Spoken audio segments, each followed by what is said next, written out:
Good evening. The television and radio stations of the United States and their affiliated stations are proud to provide facilities. Nixon. In the election of 1860, Abraham Lincoln said the question was whether this nation could exist half slave or half free.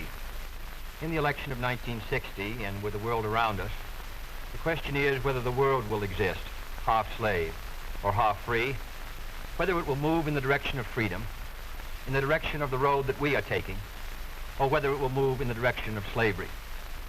I think it will depend in great measure upon what we do here in the United States, on the kind of society that we build, on the kind of strength that we maintain. We discussed tonight domestic issues, but I would not want that to be any implication to be given that this does not involve directly our struggle with Mr. Khrushchev for survival. Mr. Khrushchev is in New York, and he maintains the communist offensive throughout the world because of the productive power of the Soviet Union itself. The Chinese communists have always had a large population, but they are important and dangerous now because they are mounting a major effort within their own country. The kind of country we have here, the kind of society we have, the kind of strength we build in the United States will be the defense of freedom. If we do well here, if we meet our obligations, if we're moving ahead, then I think freedom will be secure around the world. If we fail, then freedom fails. Therefore, I think the question before the American people is, are we doing as much as we can do? Are we as strong as we should be? Are we as strong as we must be if we're going to maintain our independence? And if we're going to maintain and hold out the hand of friendship to those who look to us for assistance, to those who look to us for survival. I should make it very clear that I do not think we're doing enough, that I am not satisfied as an American with the progress that we are making. This is a great country, but I think it could be a greater country. And this is a powerful country, but I think it could be a more powerful country. I'm not satisfied to have 50% of our steel mill capacity unused. I'm not satisfied when the United States had last year the lowest rate of economic growth of any major industrialized society in the world, because economic growth means strength and vitality. It means we're able to sustain our defenses. It means we're able to meet our commitments abroad. I'm not satisfied when we have over $9 billion worth of food, some of it rotting, even though there is a hungry world, and even though 4 million Americans wait every month for a food package from the government, which averages 5 cents a day per individual.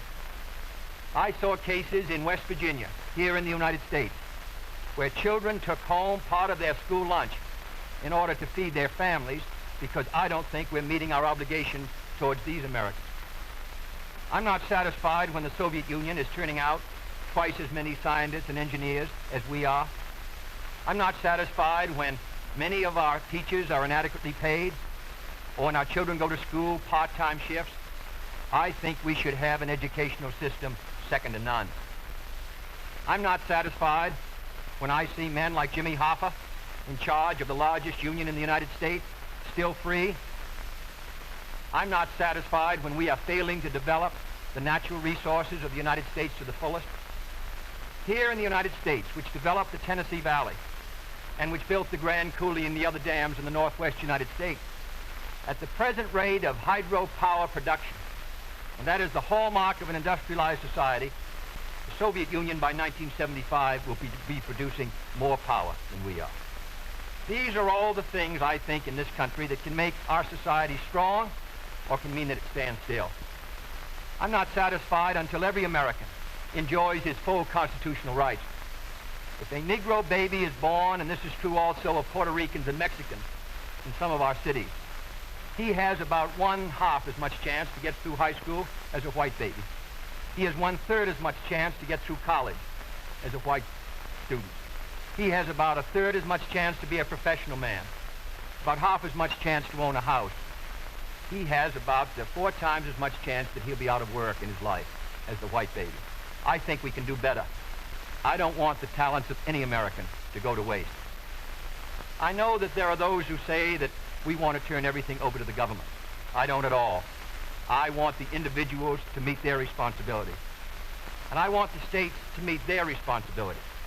but I think there is also a national responsibility. The argument has been used against every piece of social legislation in the last 25 years. The people of the United States individually could not have developed the Tennessee Valley. Collectively, they could have. A cotton farmer in Georgia, or a peanut farmer, or a dairy farmer in Wisconsin or Minnesota, he cannot protect himself against the forces of supply and demand in the marketplace, but working together in effective governmental programs, he can do so. 17 million Americans who live over 65 on an average Social Security check of about $78 a month. They're not able to sustain themselves individually, but they can sustain themselves through the Social Security system. I don't believe in big government, but I believe in effective governmental action. And I think that's the only way that the United States is going to maintain its freedom. It's the only way that we're going to move ahead. I think we can do a better job.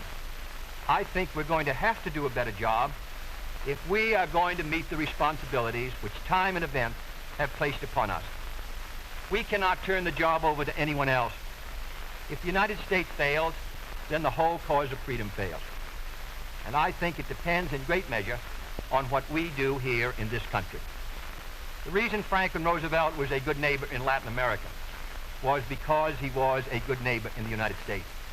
Because they felt that the American society was moving again. I want us to recapture that image. I want people in Latin America and Africa and Asia to start to look to America, to see how we're doing things, to wonder what the President of the United States is doing, and not to look at Khrushchev or look at the Chinese communists. That is the obligation upon our generation. In 1933, Franklin Roosevelt said in his inaugural that this generation of Americans has a rendezvous with destiny.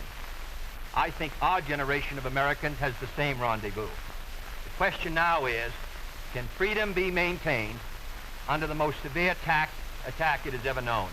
I think it can be. And I think in the final analysis, it depends upon what we do here. I think it's time America started moving again.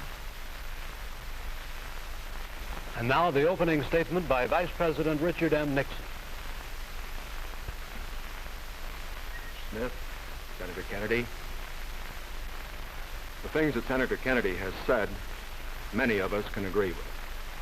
There is no question but that we cannot discuss our internal affairs in the United States without recognizing that they have a tremendous bearing on our international position. There is no question but that this nation cannot stand still because we are in a deadly competition, a competition not only with the men in the Kremlin, but the men in Peking. We're ahead in this competition, as Senator Kennedy, I think, has implied. But when you're in a race, the only way to stay ahead is to move ahead. And I subscribe completely to the spirit that Senator Kennedy has expressed tonight, the spirit that the United States should move ahead. Where then do we disagree? I think we disagree on the implication of his remarks tonight and on the statements that he has made on many occasions during his campaign to the effect that the United States has been standing still. We heard that later. Looking then to this problem of how the United States should move ahead and where the United States is moving, I think it is well that we take the advice of a very famous campaigner. Let's look at the record. Is the United States standing still? Is it true that this administration, as Senator Kennedy has charged, has been an administration of retreat, of defeat, of stagnation? Is it true that as far as this country is concerned, in the field of electric power, in all of the fields that he has mentioned, we have not been moving ahead? Well, we have a comparison that we can make. We have the record of the Truman administration of 7.5 years and the 7.5 years of the schools. We have built more schools in these last 7.5 years than we built in the previous 7.5, for that matter, in the previous 20 years. Let's take hydroelectric power. We have developed more hydroelectric power in these 7.5 years than was developed in any previous administration in history. Let us take hospitals. We find that more have been built in this administration than in the previous administration. The same is true of there's been more growth in this administration than in its predecessor. But let's not put it there. Let's put it in terms of the average family. What has happened to you? we find have gone up 5 times as much in the Eisenhower administration as they did in the Truman administration. What about the prices you pay? We find that the prices you pay went up 5 times as much in the Truman administration as they did in the Eisenhower administration. What's the net result of this? This means that the average family income went up 15% in the Eisenhower years as against 2% in the Truman years. Now, this is not standing still. But, good as this record is, may I emphasize, it isn't enough. A record is never something to stand on. It's something to build on. And in building on this record, I believe that we have the secret for progress. We know the way to progress. And I think, first of all, our own record proves that we know the way. Senator Kennedy has suggested that he believes he knows the way. I respect the sincerity with which he makes that suggestion. But on the other hand, when we look at the various programs that he offers, they do not seem to be new. They seem to be simply retreads of the programs of the Truman administration which preceded it. And I would suggest that during the course of the evening he might indicate those areas in which his programs are new, where they will mean more progress than we had then. What kind of programs are we for? We are for programs that will expand educational opportunities, that will give to all Americans their equal chance for education, for all of the things which are necessary and dear to the hearts of our people. We are for programs, in addition, which will see that our medical care for the aged is much better handled than it is at the present time. Here again, may I indicate that Senator Kennedy and I are not in agreement as to the aim. We both want to help the old people. We want to see that they do have adequate medical care. The question is the means. I think that the means that I advocate will reach that goal better than the means that he advocates.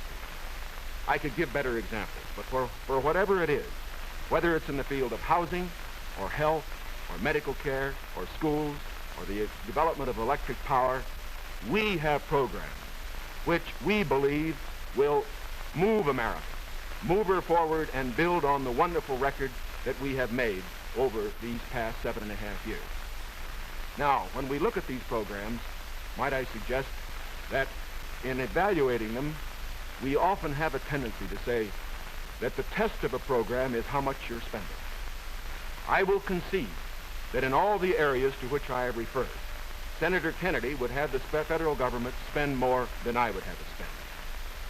I costed out the cost of the Democratic platform. It runs a minimum of $13.2 billion a year more than we are presently spending to a maximum of $18 billion a year more than we're presently spending. Now, the Republican platform will cost more, too. It will cost a minimum of $4 billion a year more, a maximum of $4.9 billion a year more than we're presently spending. Now, does this mean that his program is better than ours? Not at all. Because it isn't a question of how much the federal government spends. It isn't a question of which government does the most. It's a question of which administration does the right thing. And in our case, I do believe that our programs will stimulate the creative energies of 180 million free Americans. I believe the programs that Senator Kennedy advocates will have a tendency to stifle those creative energies. I believe, in other words, that his programs would lead to the stagnation of the motive power that we need in this country to get progress. The final point that I would like to make is this. Senator Kennedy has suggested in his speeches that we lack compassion for the poor, for the old, and for others that are unfortunate. Let us understand throughout this campaign that his motives and mine are sincere. I know what it means to be poor. I know what it means to see people who are unemployed. I know Senator Kennedy feels as deeply about these problems as I do. But our disagreement is not about the goals for America, but only about the means to reach those goals. Thank you, Mr. Nixon. That completes the opening statements, and now the candidates will answer questions or comment upon one another's answers to questions put by correspondents of the networks. The correspondents. I'm Sandra Van Oker, NBC News. I'm Charles Warren, Mutual News. I'm Stuart Novin, CBS News. Bob Fleming, ABC News. The first question to Senator Kennedy from Mr. Fleming. Senator, the Vice President in his campaign has said that you are naive and at times immature. He has raised the question of leadership. On this issue, why do you think people should vote for you rather than the Vice President? Well, the Vice President and I came to the Congress together in 1946. We both served in the Labor Committee.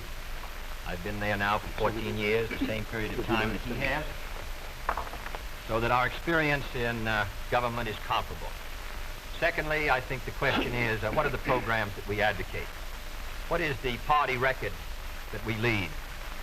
I come out of the Democratic Party, which in this century has produced Woodrow Wilson and Franklin Roosevelt and Harry Truman, and which supported and sustained these programs which I've discussed tonight. Mr. Nixon comes out of the Republican Party. He was nominated by it. And it is a fact that through most of these last 25 years, the Republican leadership has opposed federal aid for education, medical care for the aged, development of the Tennessee Valley, development of our natural resources. I think Mr. Nixon is an effective leader of his party. I hope he would grant me the same. The question before us is, which point of view and which party do we want to lead the United States? Mr. Nixon, would you like to comment on that statement? I have no comment. Next question, Mr. Novins. Mr. Vice President, your campaign stresses the value of your 8-year experience, and the question arises as to whether that experience was as an observer or as a participant or as an initiator of policy making. Would you tell us, please, specifically what major proposals you have made in the last... Difficult to cover them in 2.5 minutes. I would suggest that these proposals could be mentioned. First, after each of my foreign trips, I have made recommendations that have been adopted. For example, after my first trip abroad, I strongly recommended that we increase our exchange programs, particularly as they related to exchange of persons, of leaders in the labor field and in the information field. After my trip to South America, I made recommendations that a separate inter-American lending agency be set up, which the South American nations would like much better than to participate in the lending agencies which treated all the countries of the world the same. I have made other recommendations after each of the other trips. For example, after my trip abroad to Hungary, I made some recommendations with regard to the Hungarian refugee situation, which were adopted not only by the President, but some of them were enacted into law by the Congress. Within the administration, as a chairman of the President's Committee on Price Stability and Economic Growth, I have had the opportunity to make recommendations which have been adopted within the administration and which I think have been reasonably effective. I know Senator Kennedy suggested in a speech at Cleveland, yes, the United States. Well, I would say in the latter that and that's what I found somewhat unsatisfactory about the figures, Mr. Nixon, that you used in your previous speech. When you talked about the Truman administration, Mr. Truman came to office in 1944 and at the end of the war, and for 7.5 years. And comparing them to the last 8 years, I prefer to take the overall percentage record of the last 20 years of the Democrats and the 8 years of the Republicans to show an overall period of growth. In regard to price stability, I'm not aware that that committee did produce recommendations that ever were certainly before the Congress from the point of view of legislation in regard to controlling prices. In regard to the exchange of students, of labor unions, I am chairman of the subcommittee on Africa, and I think that one of the most unfortunate phases of our policy towards that country was the very minute number of exchanges that we had. I think it's true of Latin America also. We did come forward with a program of students for the Congo of over 300, which was more than the federal government had for all of Africa the previous year. So that I don't think that we have moved, at least in those two areas, with sufficient vigor. The next question to Senator Kennedy from Mr. Warren. Senator Kennedy, during your brief speech a few minutes ago, you mentioned farm surpluses. I'd like to ask this. It's a fact, I think, that presidential candidates traditionally make promises to farmers. Lots of people, I think, don't understand why the government pays farmers for not producing certain crops, or paying farmers if they overproduce, for that matter. Let me ask, sir, why can't the farmer operate like the businessman who operates a factory? If an auto company overproduces a certain model car, Uncle Sam doesn't step in and buy up the surplus. Why this constant courting of the farmer? Well, because I think that if the federal government moved out of the program and withdrew its support, then I think you would have complete economic chaos. The farmer plants in the spring and harvests in the fall. There are hundreds of thousands of them. they're not able to control their market very well. They bring their crops in or their livestock in, many of them about the same time. They have only a few purchasers that buy their milk or their hogs, few large companies in many cases, and therefore the farmer is not in a position to bargain very effectively in the marketplace. I think the experience of the 20s has shown what a free market could do to agriculture. And if the agricultural economy collapses, then the economy of the rest of the United States sooner or later will collapse. The farmers are the number one market for the automobile industry of the United States. The automobile industry is the number one market for steel. So if the farmer's economy continues to decline as sharply as it has in recent years, then I think you would have a recession in the rest of the country. So I think the case for the government intervention is a good one. Secondly, my objection to present farm policy is that there are no effective controls to bring supply and demand into better balance. The dropping of the support price in order to limit production does not work. And we now have the highest surpluses, $9 billion worth. We've had a higher tax load from the Treasury for the farmer in the last few years with the lowest farm income in many years. I think that this farm policy has failed. And my judgment, the only policy that will work will be for effective supply and demand to be in balance. And that can only be done through governmental action. I therefore suggest that in those basic commodities which are supported, that the federal government, after endorsement by the farmers in that commodity, attempt to bring supply and demand into balance, attempt effective production controls so that we won't have that 5 or 6% surplus which breaks the price 15 or 20%. I think Mr. Benson's program has failed. And I must say, after reading the Vice President's speech before the farmers as he read mine, I don't believe that it's very much different from Mr. Benson. I don't think it provides effective governmental controls. I think the support prices are tied to the average market price of the last 3 years, which was Mr. Benson's theory. I therefore do not believe that this is a sharp enough breach with the past to give us any hope of success for the future. Mr. Nixon, comment? I, of course, disagree with Senator Kennedy insofar as his suggestion as to what should be done on the farm program.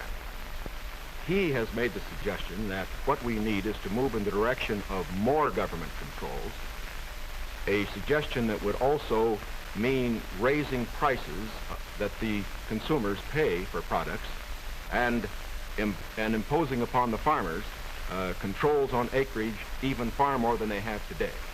I think this is the wrong direction. I don't think this has worked in the past. I do not think it will work in the future. The program that I have advocated is one which departs from the present program that we have in this respect. It recognizes that the government has a responsibility to get the farmer out of the trouble he presently is in because the government got him into it. And that's the fundamental reason why we can't let the farmer go by himself at the present time.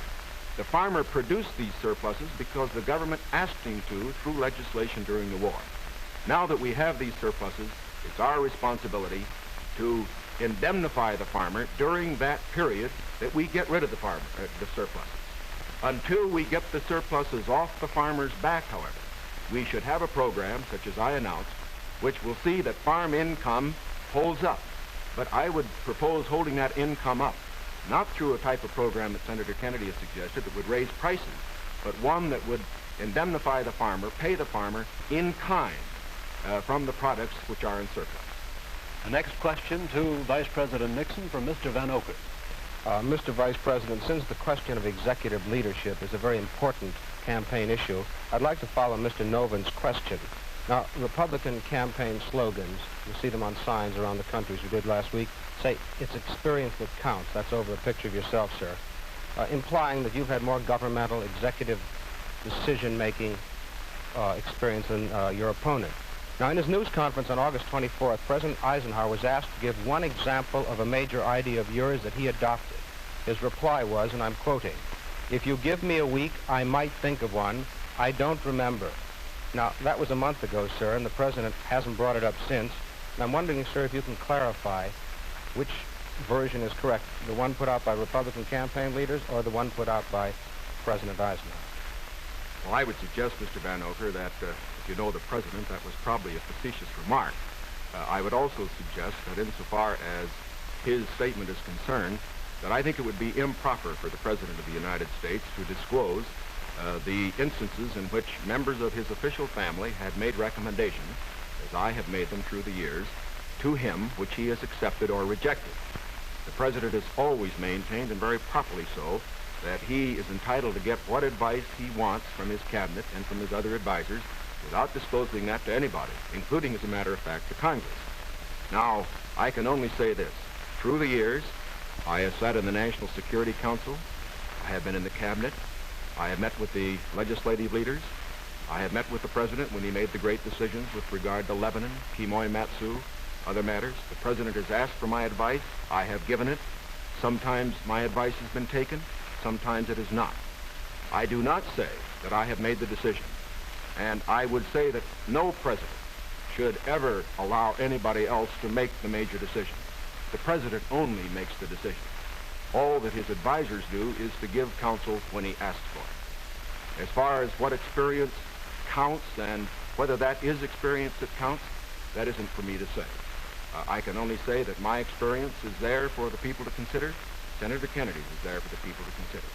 As he pointed out, we came to the Congress in the same year, now have the opportunity to evaluate his as against mine, and I think both he and I are going to abide by whatever the people decide. Senator Kennedy? Well, I'll just say that the question is of experience, and the question also is what our judgment is of the future, and what our goals are for the United States, and what ability we have to implement those goals. Abraham Lincoln came to the presidency in 1860 after a rather little-known session in the House of Representatives, and after being defeated for the Senate in 58 and was a distinguished president.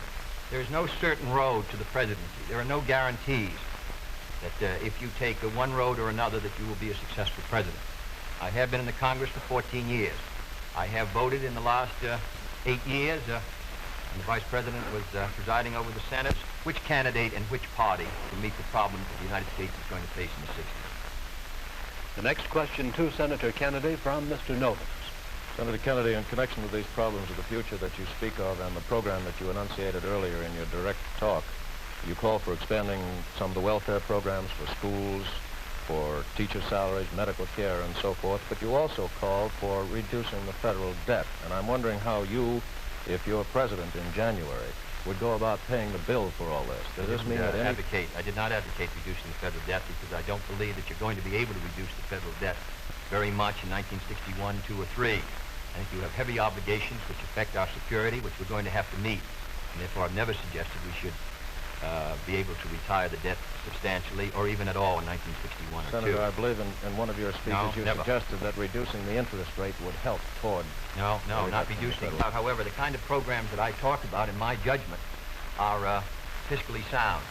Medical care for the aged, I would put under Social Security. The Vice President and I disagree on this.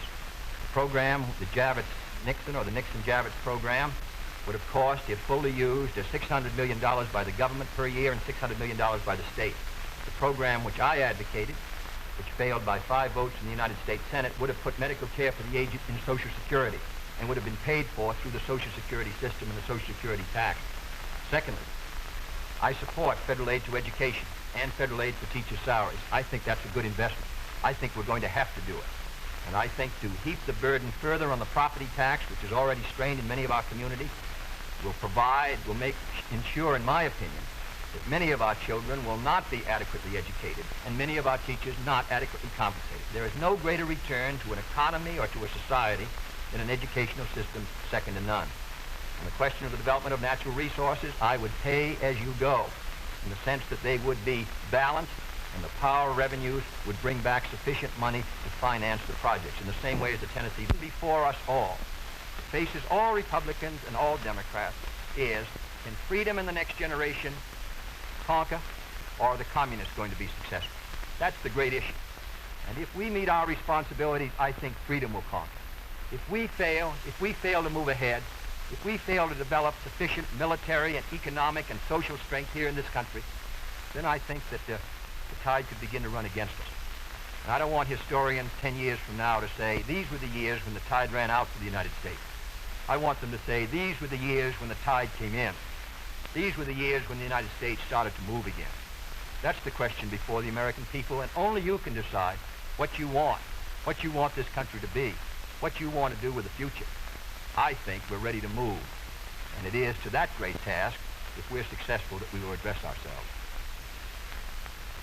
Thank you very much, gentlemen. This hour has gone by all too quickly. Thank you very much for permitting us to present the next President of the United States on this unique program. I've been asked by the candidates to thank the American networks and the affiliated stations for providing time and facilities for this joint appearance. Other debates in this series will be announced later and will be on different subjects. This is Howard K. Smith. Good night from Chicago.